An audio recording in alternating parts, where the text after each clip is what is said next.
Thanks, Professor Liang's kind introduction. We are a little delay of the schedule. I will try to catch up. I just want to share my experience about the integrate double ureter stent.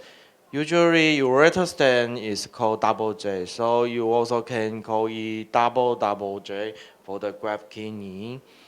We know that the antegrade ureter stenting may be a solution for post-transplant ureter obstruction in the graft kidney, because that if there is obstruction, the graft may be failure, and then the technical success was usually achieved in nearly all cases.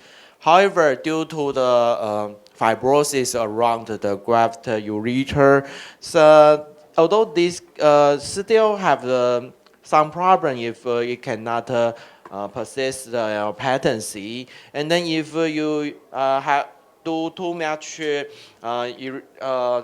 to the ureter, there will maybe cause some minor or self-limiting complication, including fever, hematuria. However, we think that the double standing may offer longer patency and then reduce the positivity of re-intervention. So if we would like to do that, I just have a brief technical introduction to in our hospital. First, we will do the PCN under ultrasound guided, and then in this situation, I always ask our resident do not insert through the lower calyx, because in the future we need to do the antegrade double J. So always maybe upper calyx is good and the middle is acceptable.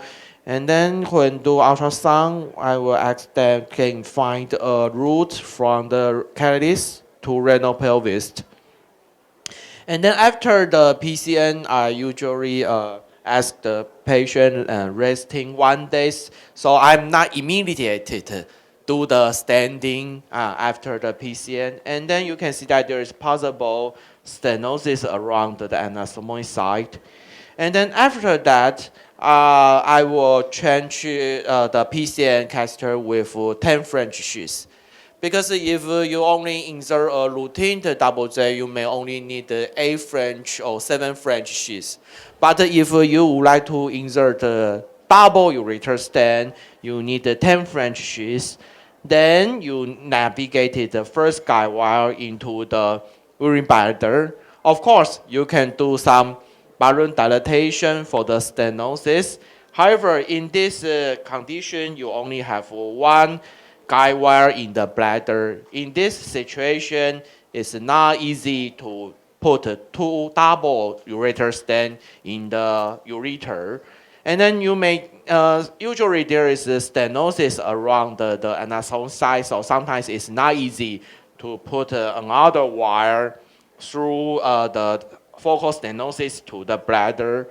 So in this situation, in order to put another wire into the bladder, I usually put 6 French sheaths through the 10 French, 6 French shuttle through the 10 French sheaths.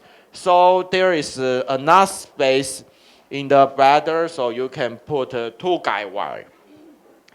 So if there is 2 guide wire in the bladder, and then I will choose the ureter stent with a stricture on the end of the ureter stent, and then tenderly inserted the ureter stent. And then because you have a stricture at the proximal end of the ureter stent, so you can see that if the major problem is that if you put the second ureter stent, the previous ureter stent will downward migration due to friction. So in this situation, you need to hold the stricture to make it not move forward. Then you can put the second ureter stent without migration of the first stent. So you can see that in this situation, you can place a double ureter stent. Therefore, the focal stenotic site not only have the ureter stent, but there is also space between ureter stents. So not only intra-stented, there is urine can pass through. There is also urine can pass through around the ureter stent. So in this situation, after the ureter stenting, I will remove the PCN the day after the ureter stent, and then in this situation, the ureter stent can be patterned for a very long time, and then usually next time the urologist can remove it from the ureter scope. And then, because the fibrosis stage is not so obvious after transplantation, it can keep the ureter patency. So I just would like to tell a technique that the double ureter stenting may be suitable for graft kidney with ureter stenosis. And then compared with single ureter stenting, it may prolong the patency and then can have the benefit. Thank you for your listening.